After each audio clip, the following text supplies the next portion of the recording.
Welcome to EOTalks, Eastern Oregon's very own talk show, only here on EO Alive.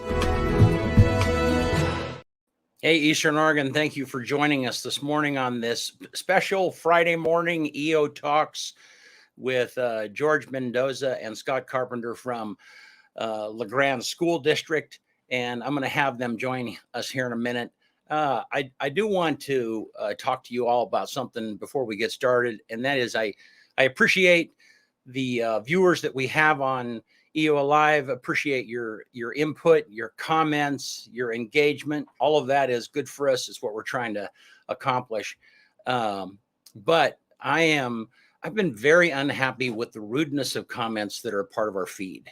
And I just want to make sure that you understand that I'm not going to tolerate rudeness. I'm not going to tolerate personal attacks, name calling.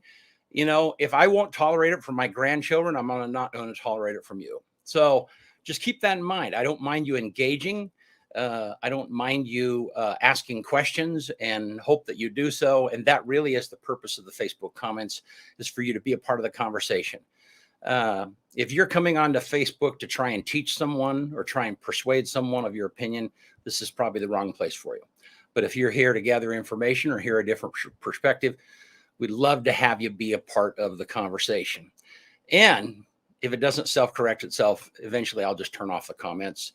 We'll put an email out there for you to submit comments as we're talking, and so on and so forth. So please correct yourself. And just an example, I mean, I deleted a comment yesterday about Facebook. It was on, about COVID, and someone referred to like, well, yeah, they're ignorant about COVID, so thankfully there'll be fewer of them around after this is all over. Hoping for someone's death, really? Someone with a meme that was flipping someone off. Come on, we're not 12-year-olds here, and we're not in a locker room. So thank you for listening to that. Please self-correct, and let's enjoy our conversation here. So, all right. So with that, I'm going to bring George and Scott in, and a little school teacher conversation there before we get going. So how are you guys this morning? Good morning, Brent. Doing relatively well. Well, good. So I know that you guys have been the center of a lot of conversations.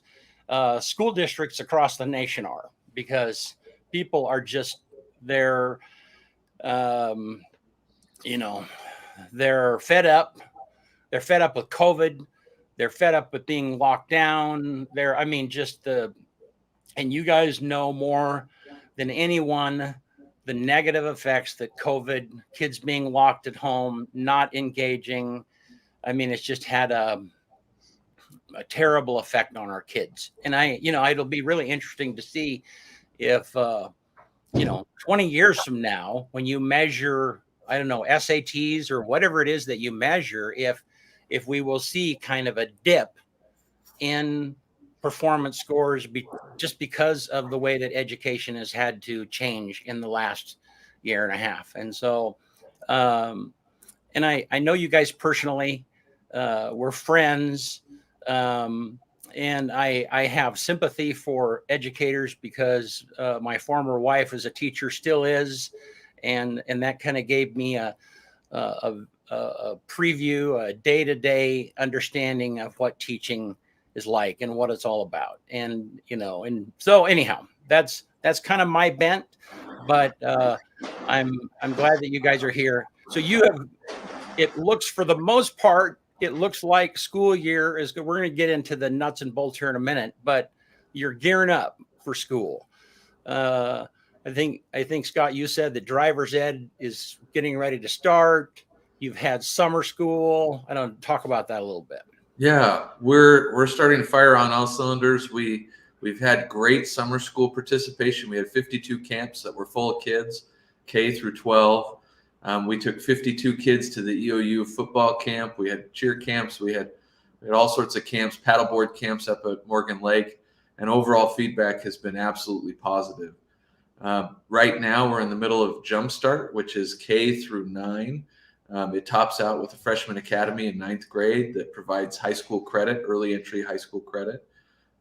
Right now, we're somewhere between on a day-to-day basis, 450 to 500 kids that are every day being served and getting prepped in routines and just early information that they need to be successful in entering school when all students are there. We're having lots of meetings with administrators and teachers and planning for a full day of school starting on August 30th. And we're really excited about that. That's been as we left last school year, that was our number one goal for this coming school year, was to have a full day of school, and making sure that we're ready to be able to maintain that consistently through the school year. None of us want to be back in CDL. We know that the best environment for kids to learn is at school, and so that's what we're planning for. Excellent. So let's talk about what is the hot topic, and that is the mask mandate. You guys have already decided. You decided a while ago because those things were passed down to you from the state. And just to clarify, you guys guide in an administrative manner, but it's really is the school board that is voting and making these decisions. Did I have that right, George?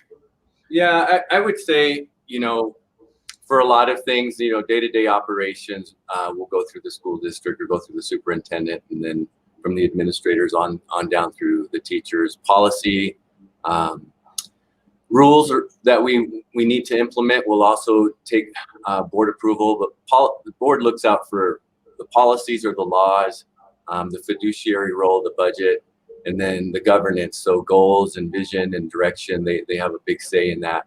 And when it comes to a safety and operations plan, that was a requirement that the state indicated we had to have in order to operate. So whether the board approved or not, we would still need to be operating.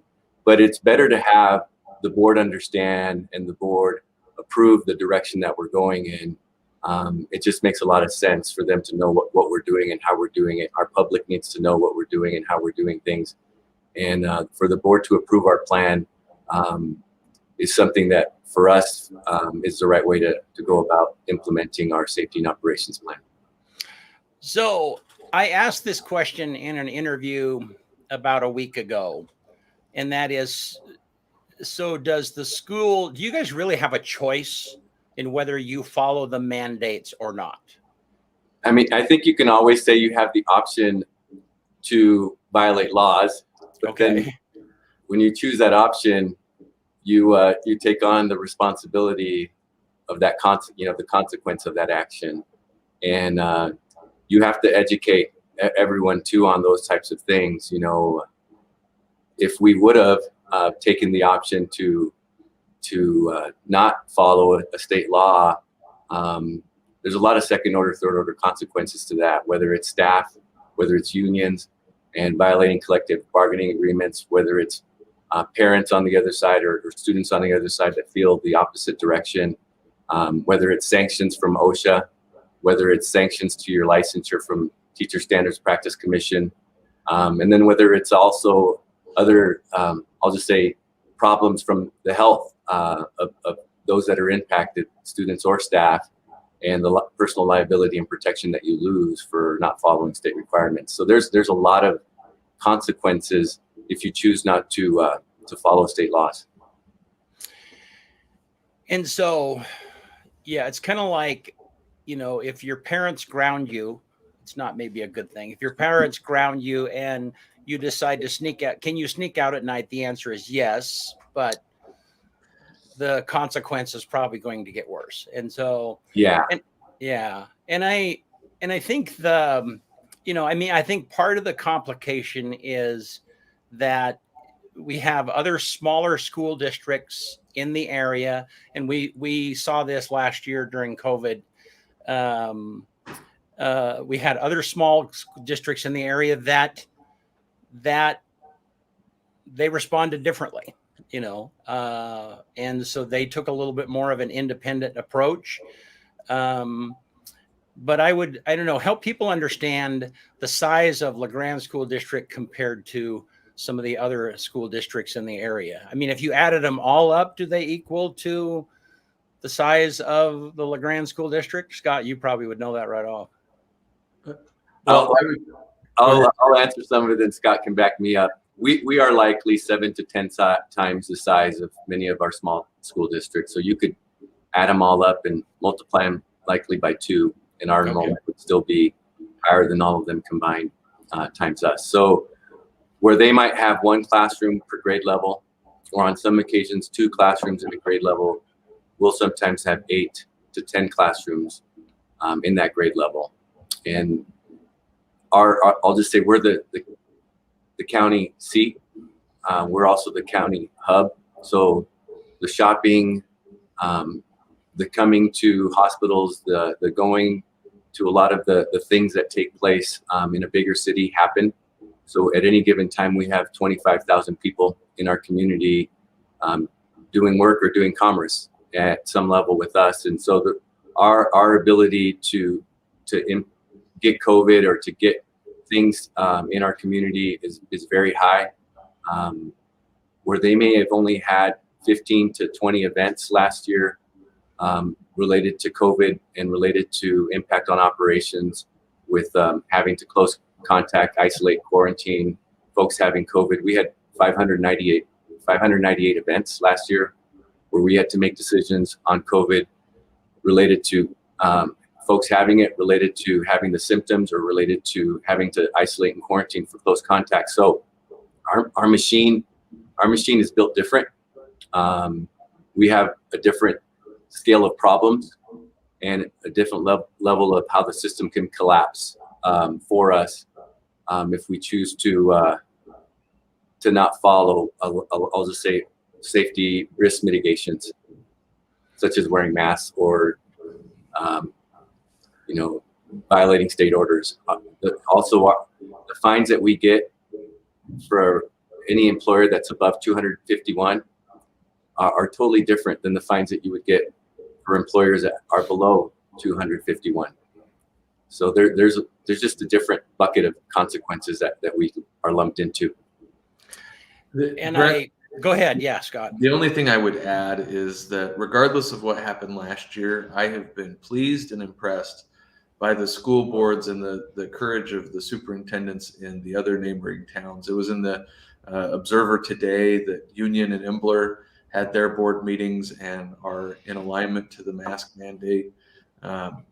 They are feeling the same pressure we are, in that they're required essentially to require masks at this time, and that they're doing that in some cases directly against their community. And it's a hard time to be, I would just say, a leader in education, because these mandates are sometimes opposed to what the community feels. But we're seeing alignment on this issue, which I think helps everyone out. Good. And somebody asked, and I think this is a valid question, and that is, what kind of consequence will students have for not wearing a mask? I mean, what do you guys imagine that? Because you will have, I'm sure you're going to have some students that will not comply. Well, I'd say for us, it's to kindly talk to them in a nice tone and to just ask them to put it on correctly or to put it on. For us, I think we're going to keep not having power struggles if we can go ahead and do it that way. But we do need to teach, educate. We need a model, and then we need to ask folks to work with us on wearing their masks, and just remind them. If there's deep non-compliance, then I think we'll take the position that we need to visit with them. They'll either visit with a counselor or an administrator. If they're being disrespectful or not listening to their teacher or staff member, they'll have to talk to a counselor or an administrator. And if they're going to choose not to follow that rule, they won't likely be with peers, because we're not going to have peers exposed to some following rules and some not following rules. Schools aren't built to say, hey, we're making it an option for you and not an option for you. It's going to be, this is a rule and we have to implement that. And then if it keeps getting worse, then we'll be progressive in the actions that we take. And again, I think the point is to teach. The point is to have school, right? Mhm. I mean, and you and I, we've talked about this before. Is that it's kind of like, if if at home the parents, if at home the kids hear their parents say, "What? You can't run in the halls of school? That's BS." If they hear that, then they're going to carry that attitude with them to school, and the parents can really help their students uh, learn. I mean, that's the point. The point is to learn. The point is, you guys are just trying to jump through the hoops. You're probably thankful that there is some hope of having a regular year. I mean, it looks like football is going to start. I mean, you probably are like, you're probably overjoyed that there's even a pathway to have school begin. Yeah. You might not like this pathway, but it's the one that you have. I don't know. Speak to that a little bit. I will. I guess I'll say this. I've been saying it since the beginning of the summer, and I would even say I think I said these things when we just started out last year. Last year in July and August, trying to figure out how we wanted to operate, and then we were told in the end we had to do comprehensive distance learning. We've taken the position that the best thing we could ever do is to have our children in school every day, as long as possible for the entire school year, and stay in operations. So we haven't changed in our thinking from 2020. We still want students in our school every day, with a wonderful educator or a staff member that cares about them. We want to take care of them with their academics as well as their social emotional needs. And we do believe that if they can be with a caring adult every day, all year long, that's the best education that we can provide. And so we've been committed to that. My biggest focus, I usually tell people, is I want kids in school. I want kids in school every day, and I want us to operate all year long. That's the mission critical for our school district. And so we stand by that.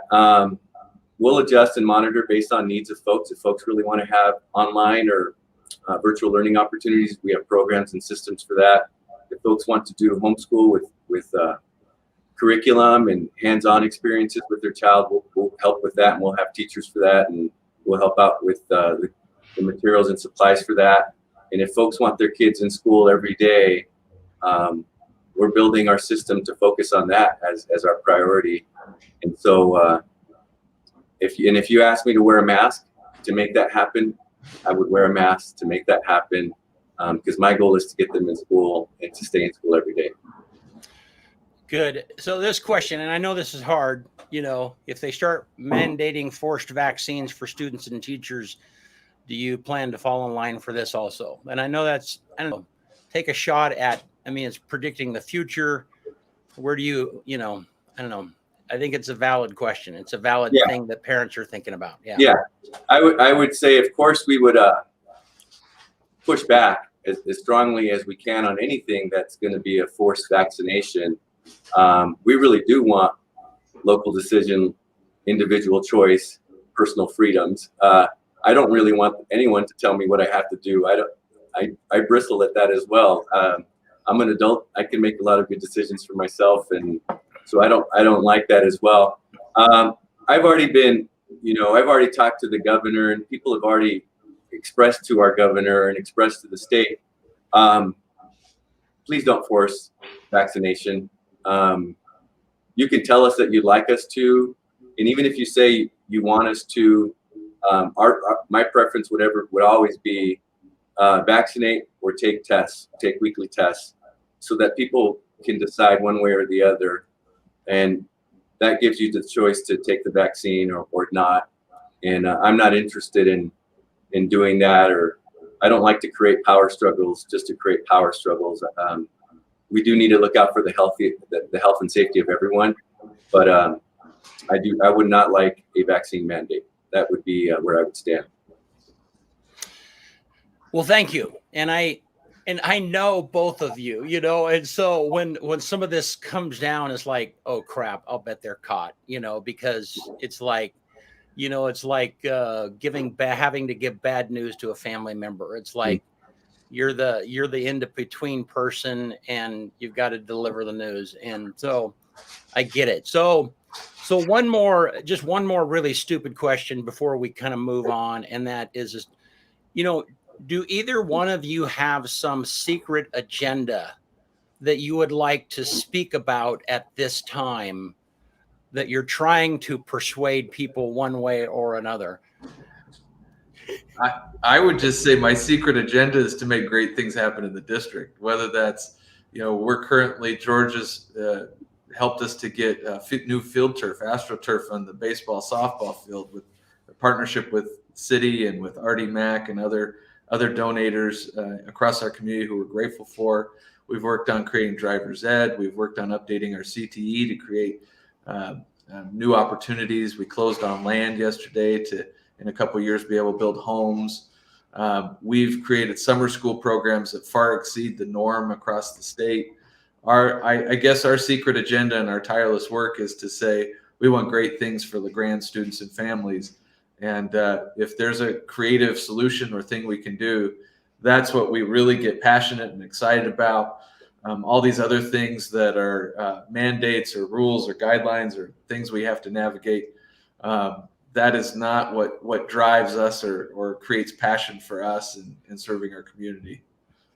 I love what Scott just said. I would just say secret agenda is get kids in school, get us operating, have lots of fun, make great memories and experiences for children, have a high quality education system.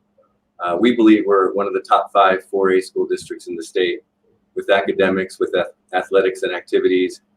We've been in that mode for a while, so we want our sports programs to be great. We want our academic programs to be great. Our goals in our strategic plan is to exceed the state average in everything. Graduation rates, 9th grade on track, academic achievement, everything. And that's our goal. I mean, that's what I know. I spend my time thinking about, how do we make LeGrand better?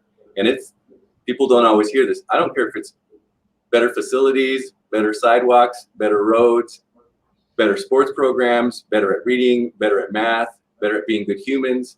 Everything is that's the agenda, or that's the secret agenda, is that we are the best community that we can be for our children, so that they thrive and our staff thrive and our community thrives. And if folks were to look at our strategic plan, our goals, our values, our beliefs, that's what we say we're aspiring to do. And that's the kind of energy that we spend trying to make that a reality. Has there been, before we kind of move on, has there been, coming out of COVID, and so much has been forced to be online, there's just a huge technological burden that has come with COVID. Has any of that, do you see any of that learning experience, and we've had this in our own business, any of that stuff that you went through is now going to benefit school going forward? Scott, you probably would be the one to talk about that. Have you guys learned anything during COVID that's going to help regular school be better? We haven't just pounded our head against the wall, thankfully, during this whole experience. Some of the technology and things that we will see going forward, Google Classroom has become a norm. That was something a few teachers were experimenting with prior to COVID. Now it is really a key focus for us that all curriculum delivered during the day will be there and available for families to access and for students to access. We're much better, and teachers have similar tools across classrooms, whether it's Chromebooks or whether it's iPads. There are apps that are common across our district now. Our interventions across the district we use funding to make sure that they're similar across the district. At the middle school and at the high school, I think we're almost 1-to-1, where almost every classroom has Chromebooks. We purchased over 1,500 Chromebooks last year. And we engaged in purchasing internet for families with hotspots. We're going to do that on a much more restricted basis, or on an as-needed basis this year. But we got really good at using multiple devices to provide an engaging CDL experience, and then experimenting with apps and tools that will help us long term. So I'm excited for what we learned. I'm excited for, I had teachers that had curriculum tools that they were unaware of, and as they navigated COVID, they were like, this is awesome, and I didn't know how good of a tool I had previous to this. So we relearned the value of some of the tools we already had, and we got new tools in terms of just everyone on board for Google Classroom, Nearpod, some of the other ones that we had developed. Good. So Brent, one thing go ahead. Add to just a small piece to what Scott shared is that we believe that technology is part of the future. And so we do feel that incorporating technology into how we teach, into how students learn, is something we need to be strong in, because that's how students engage in learning quite a bit now, is with technology devices, with the use of iPads or computers, and that has to be a strength for us. Good. So Eric Reinierson has a question, and this is kind of where we were going next, is the math and reading standards that the bill that was signed by the governor, and what is that about? I don't, and frankly, I do not know anything but the headlines. And as I was looking at headlines, I was like, okay, there's gotta be more to that. And so maybe you could talk about that. What is that about? How is that going to affect?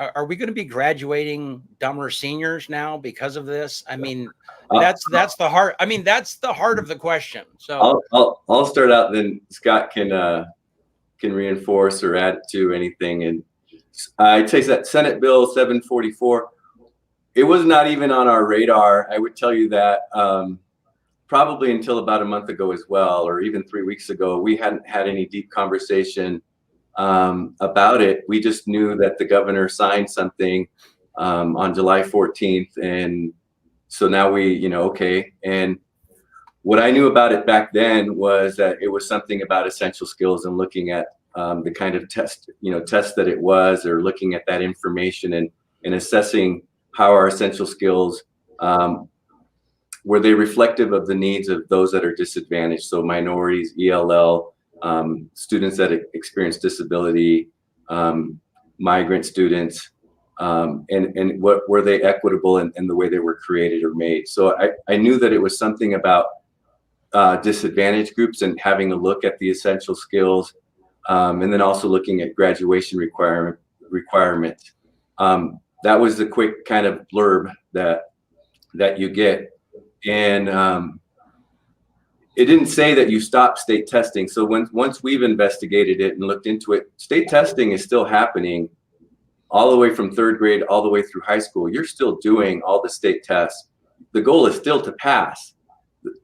For our school district, back to our strategic plan, our goal is to exceed the state average in everything academically, whether it's social studies, whether it's reading or writing or math, any kind of performance task, anything that is an essential skill. Our goal is still to exceed the state average. What changed is you don't have to pass the essential skill to graduate. So that's something that changed for the next 3 years, so 2024.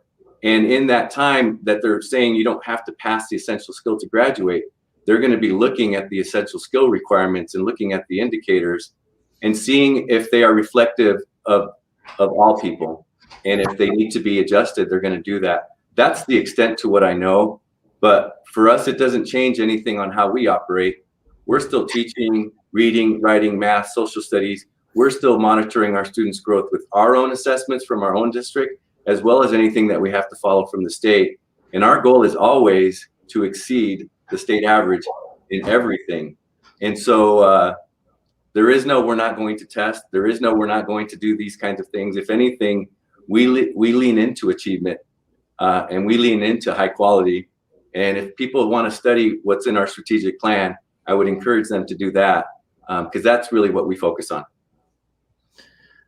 At a little bit at a deeper level, my experience from working at the high school and navigating essential skills, and just as our district test coordinator, I would tell you that we have never had a student not graduate because of essential skills.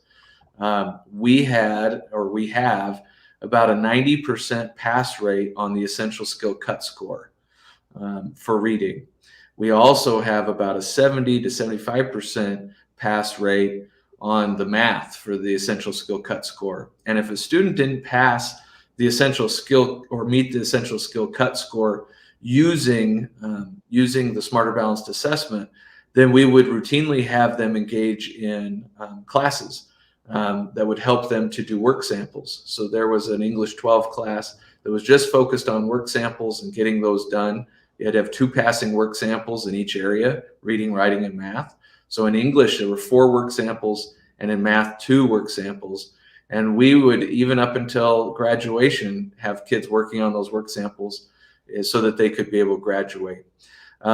There's another wrinkle in Oregon that there's a couple things. In our district, we have district assessments at the high school level. That's the STAR 360 assessment that we do in fall, winter, and spring.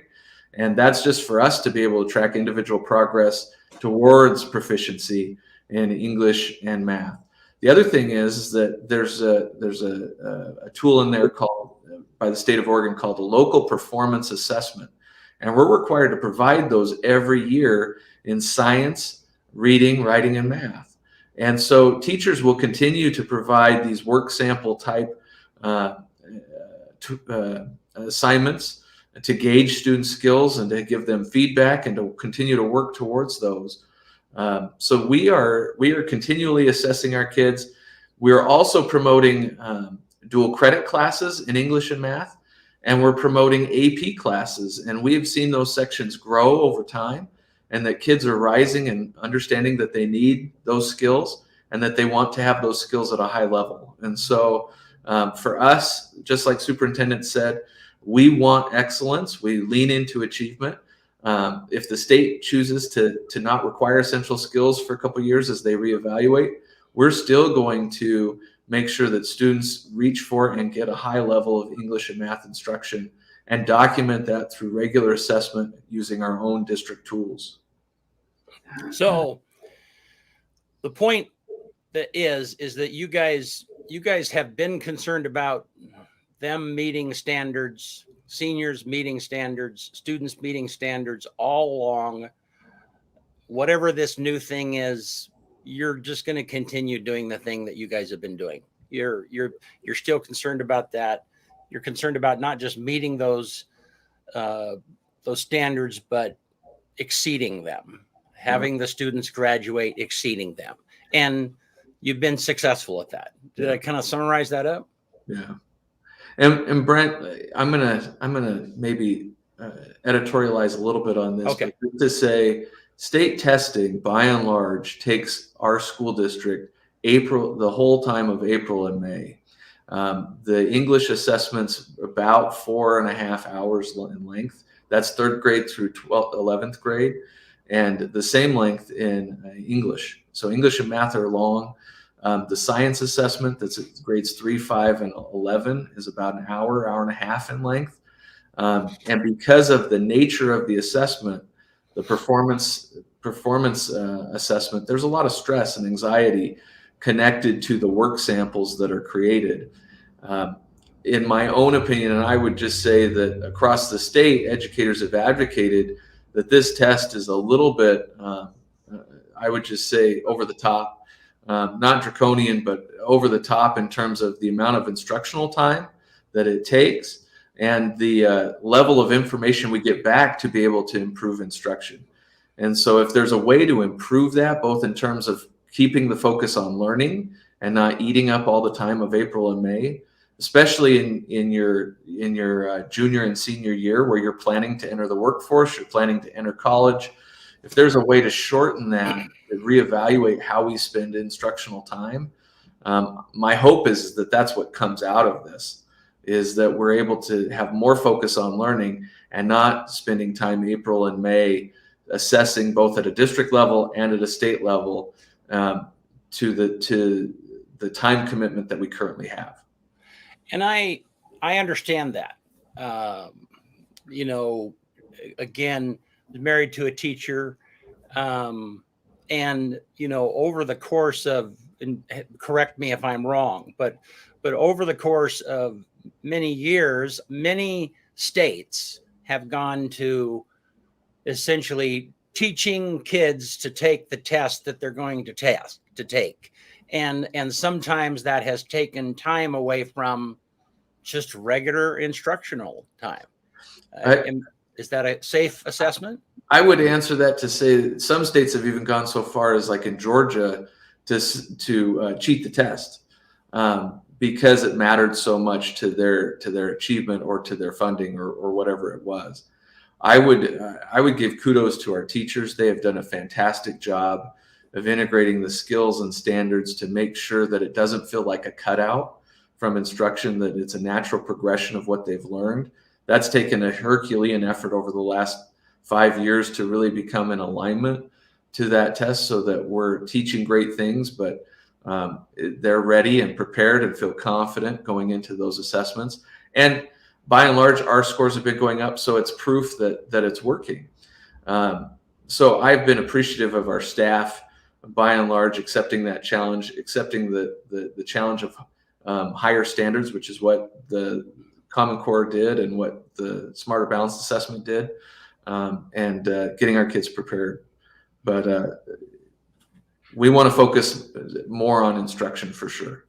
Good. Brent, just to keep it succinct for us, there is a lot of feedback or a lot of research or a lot of indicators where folks have indicated that they do lose 4 to 6 weeks of instruction by all the state testing that we do. And so if we can minimize it, we would like to do that too. Good. We do want to know what students know, and we do want to exceed everything, but 4 to 6 weeks out of the school year it's a lot for just doing the test, all the testing that we have to do. And the point of this is that you guys just don't have total control. I mean, there is not even, I mean, you have a ton of material that you receive from the state. You guys study that and they say, this is how you do school. These are the tests. These are the benchmarks that each of these grade levels need to meet. This is how they're tested to make sure that they meet. I mean, there's just a whole ton of stuff that is pushed on you guys. Pushed, maybe that's not the right word, but I mean required of you, and then you're trying to work in LeGrand and work with those standards that are given to you, and at the end of the day, you want your teachers to walk into their classroom and teach kids and succeed. I would just say that before COVID, we had lots of rules. During COVID, we have lots of rules, or even more rules. At least last year, we had about 100 extra rules for safety and health. And then now we have lots of rules. We've always had rules, and they're called Division 22 requirements. And so under that, there's just a bucket of safety and operation rules, instructional rules, and administrative rules that we have to follow with education as well, or the way that we work with students, health industry rules. There's just a lot. So we've had rules for a long time, and I'll just say laws and states and countries, and they've had rules in our society for quite some time for how we operate and how schools operate or how other industries operate. And we do a good job of understanding and implementing, but our push is always to make it fun, make sure kids learn, make sure people have, thrive, and that we just keep moving forward. I would tell you though that I personally don't spend a whole bunch of time thinking of like every single rule, every single policy, every single law. We have to be the best at doing all of these things. I usually think whatever is compliant, we've got to do. And whether I personally agree or don't agree with some of the rules or laws or statutes that we have, I accept that they're there. I look to, in good faith to do what is necessary, required by the state. And if we don't like something, we push back. We have meetings. We talk to Oregon Department of Ed, or we talk to Oregon Health Authority, or we talk to the governor's office, and we indicate where we think that this policy creates these situations, and we would like for there to be more flexibility, or we would like for this rule to change. And or to leave and go out, and from within, we do a lot of things to try to make adjustments that we feel are better for our community, or better for our students, or better for the state in general.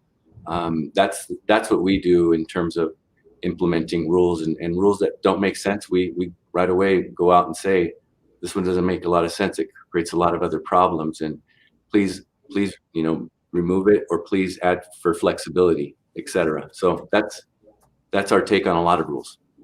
Good. All right. Well, hey, before we quit, let's do one other hot topic, and that is what about teaching CRT to our seniors? And let me ask the question in a particular way. CRT is critical race theory. It's kind of been a button.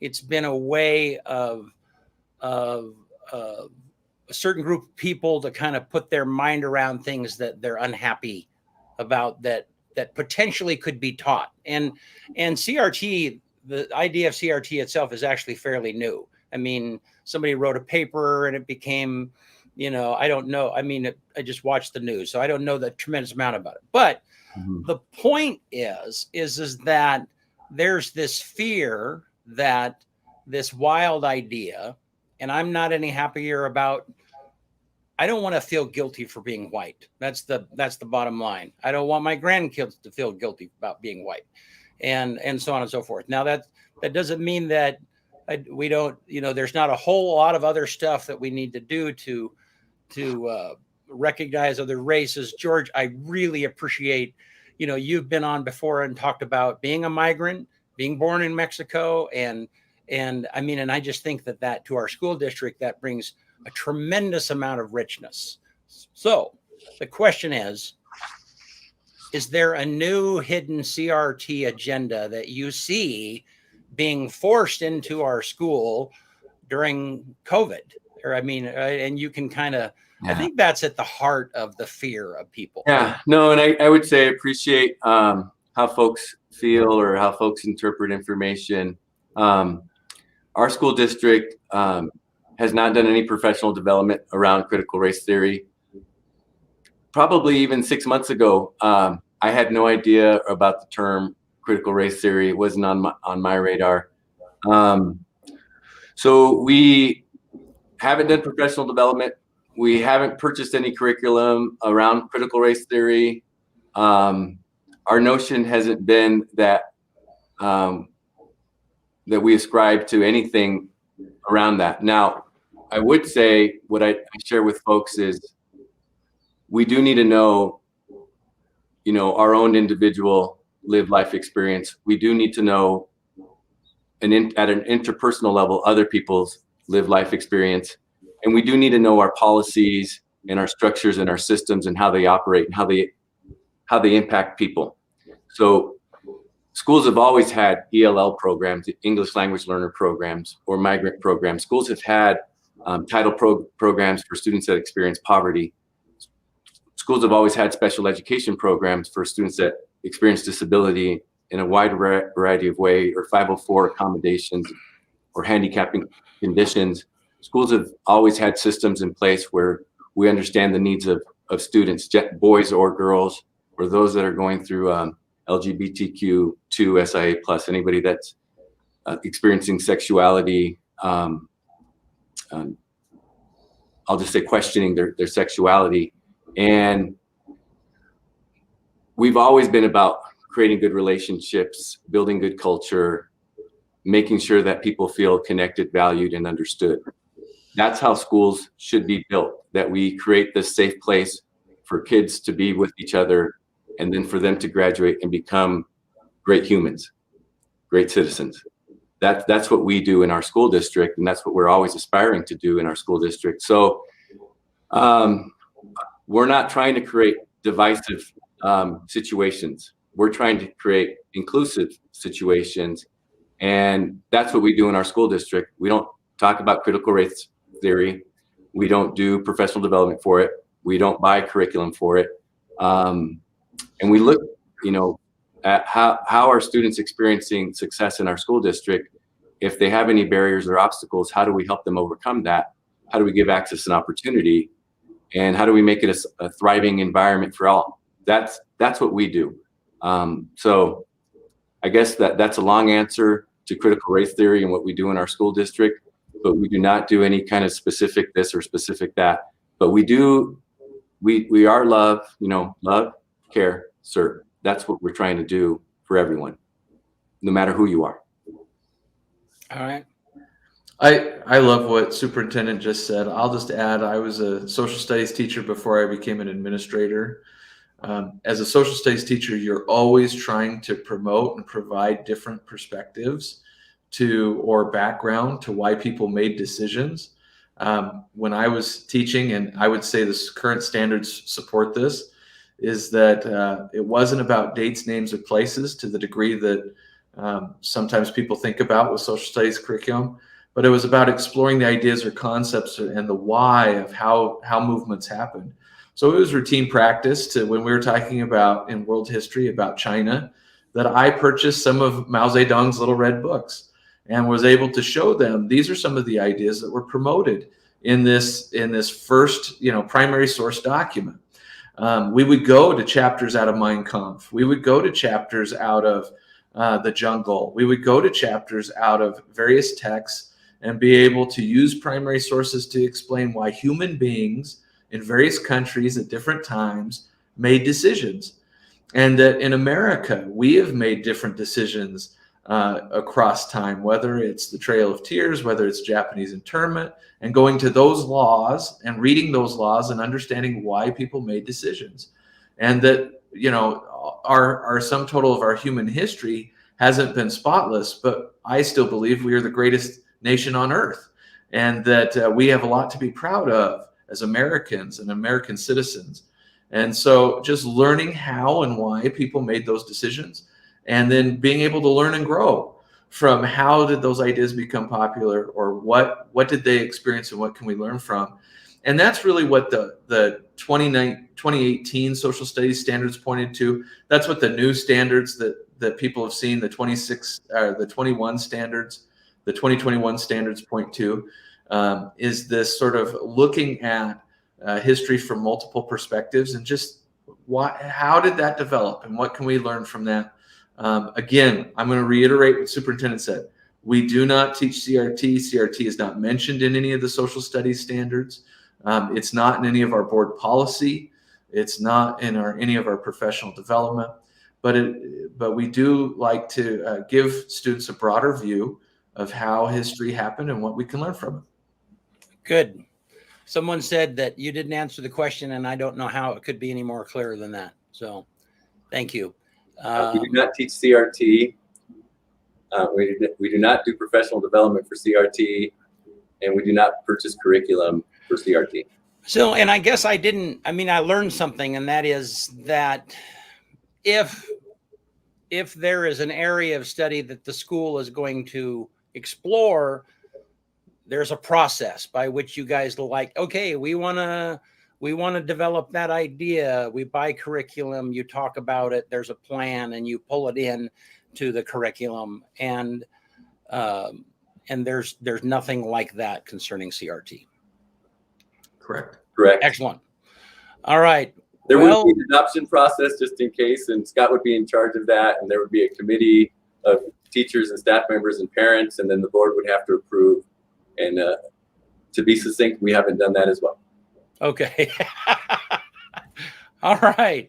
Well, thanks. And so if people have these kinds of burning questions, how can they get a hold of you? Can they write you? What would your suggestion? They can always email Scott. They can email myself. We do get emails like that, and we do respond to emails like that, and we do state our position. We might not do it in an interview like this, but we wind up sending messages of what we do and how we do things.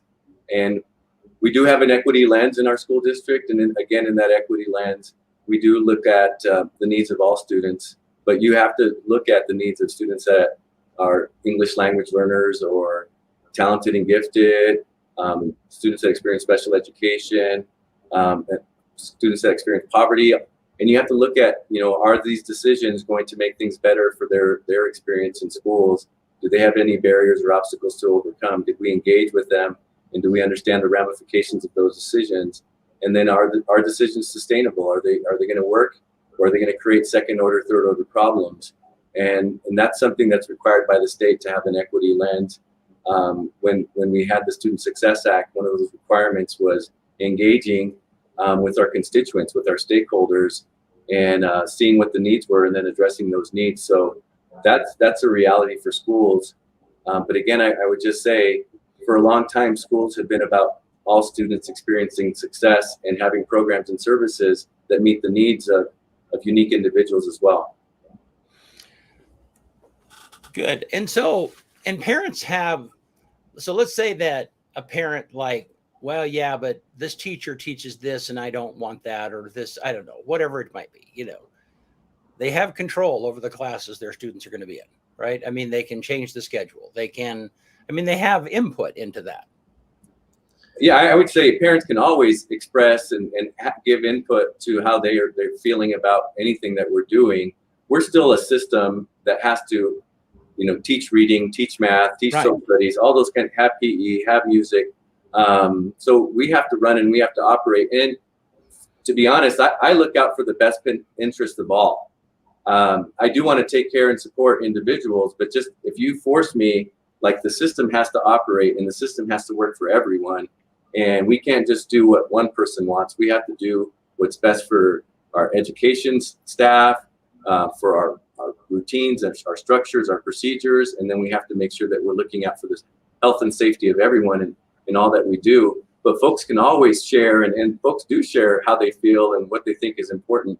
We have, back to Division 22 requirements, we have to carry out a lot of those things that they say for instructional standards or instructional minutes, or the operations and safety of our students. And that's those, we have policies, we have procedures, we have laws that we have to follow. There's just a lot to a system and how it works.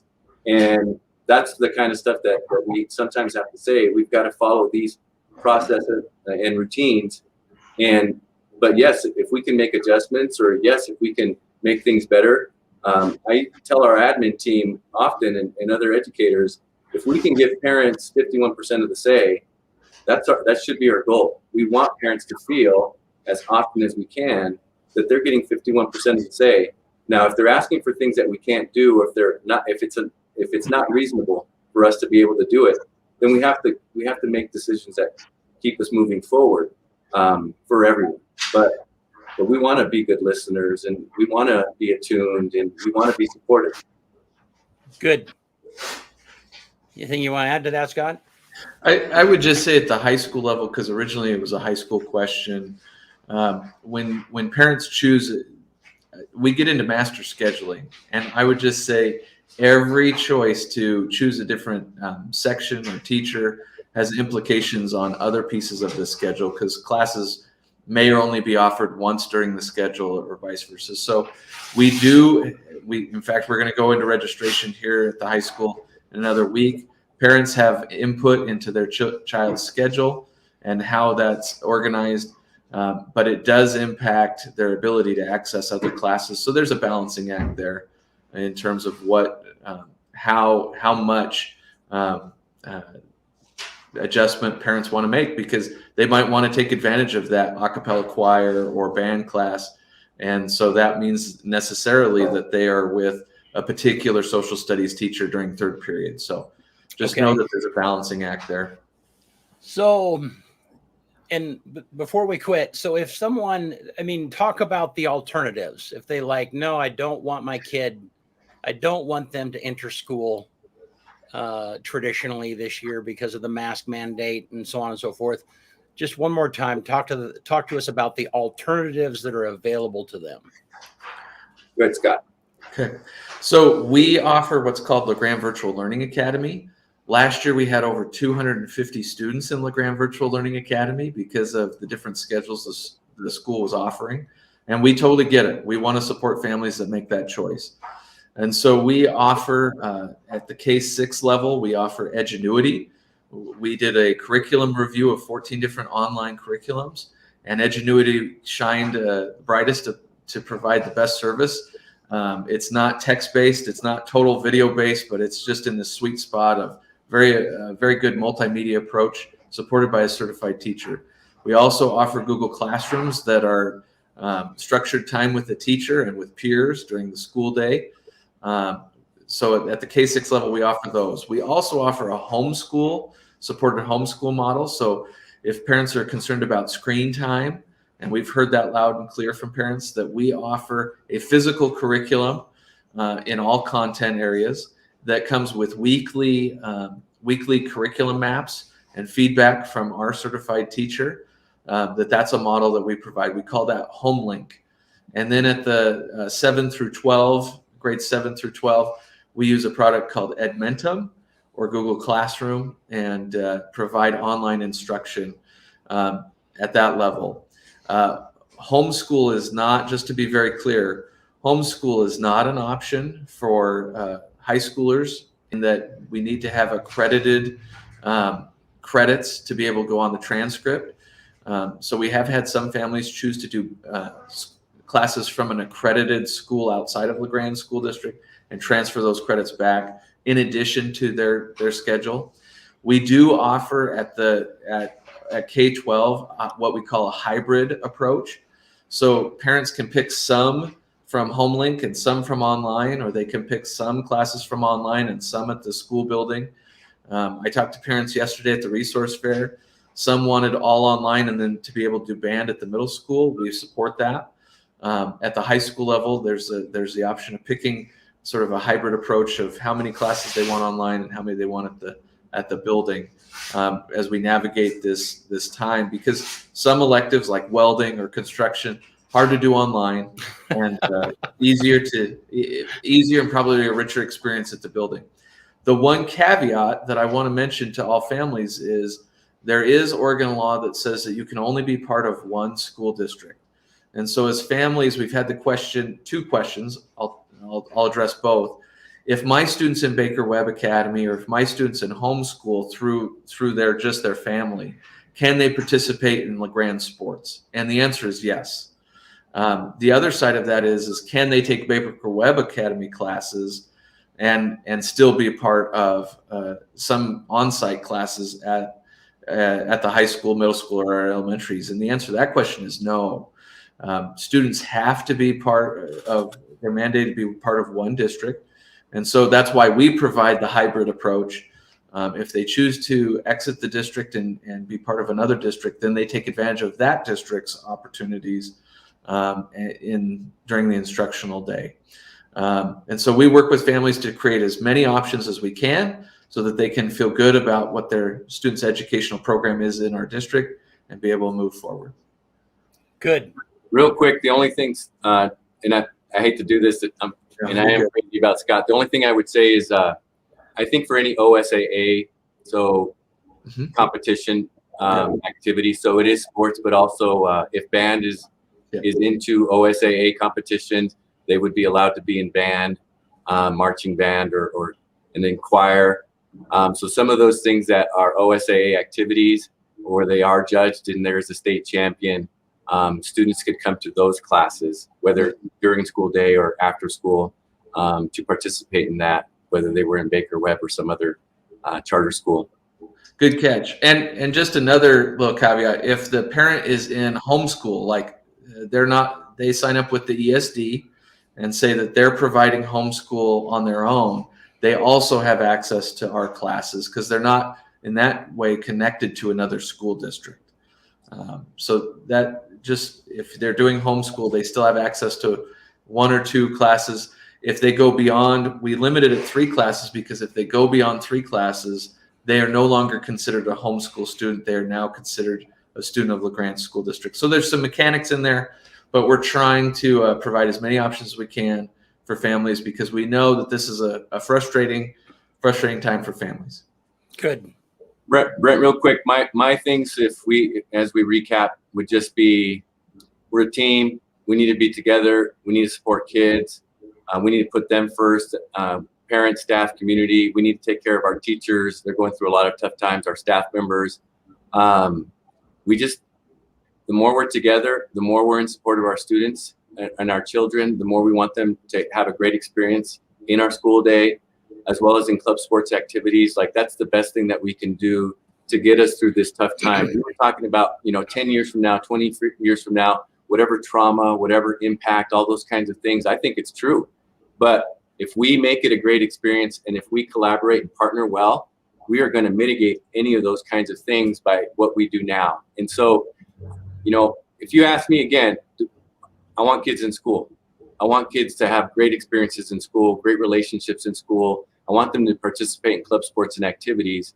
And I want us to operate every day. That's what I want. And I want us to feel safe. I want people to feel safe. And I want it to be fun. And that's what we'll try to do as much as we can. And we think that that's going to create a better 10 years and a better 20 years from now for students. I would also want people to remember that local decision, local control, we've been asking for that since the start of COVID. We know how to look at our own data. We know how to look at county data. We know how to look at hospitalization rates and hospital capacity. We know the impact of COVID on our operations. And when we have to close a classroom or close a bus or send a student home or send a staff member home, we've been good at getting, building our muscle for all of those kinds of things. We know how to work with emergency services. We know how to collaborate with local public health. We know how to work with GRH and listen to what they're asking us. We know how to talk to county commissioners. We know how to talk to our school board. We know how to make good decisions. People don't always hear that side of me, but this is how I advocate. This is what I do. And I want you to know, I say these things to our governor. I say these things to ODE and OHA, and I make it clear to them that we want to have these decisions and we could figure it out. We've been saying these kinds of things since September, once they made decisions to put us into CDL, because there was a lot of pushback towards that as well. So that's what we're doing. We just have a big system. We have 2,300 students. We have 300 employees. We have a lot of things that we have to do. Right. And we have to follow a lot of rules, but just know we're always pushing for normalcy. We're always pushing to make sure that we can create a traditional experience as best we can, as long as it's safe to do so. And that's what we do. And if anybody really wants to know what my number one goal is that we have a fantastic school year and that people feel good. That's my number one goal. And if we can make that happen, it'll be a great school year. Good. All righty. Well, thank you guys for jumping on with me this morning and kind of enduring the gauntlet a little bit and the questions, and really appreciate you coming on. And thank you, Eastern Oregon, for jumping in today. And again, just to remind you all, be courteous and kind to each other. Do not personally attack each other on the comments. If you say something rude, I will delete it myself personally. If you continue so, I will message you personally. If you have a problem, I invite you in to come and talk to me. And I guess I would just say that generally is that, 9 times out of 10, we get into these stupid Facebook comment arguments because you somehow has suspended the belief that the other person on the other end is human. For crying out loud, go to coffee with each other and become human again. I guess at this point, go to coffee with each other with a mask on, say 6 feet apart or whatever it might be, but figure out a way where you can relate to each other. Thanks so much for joining us this morning.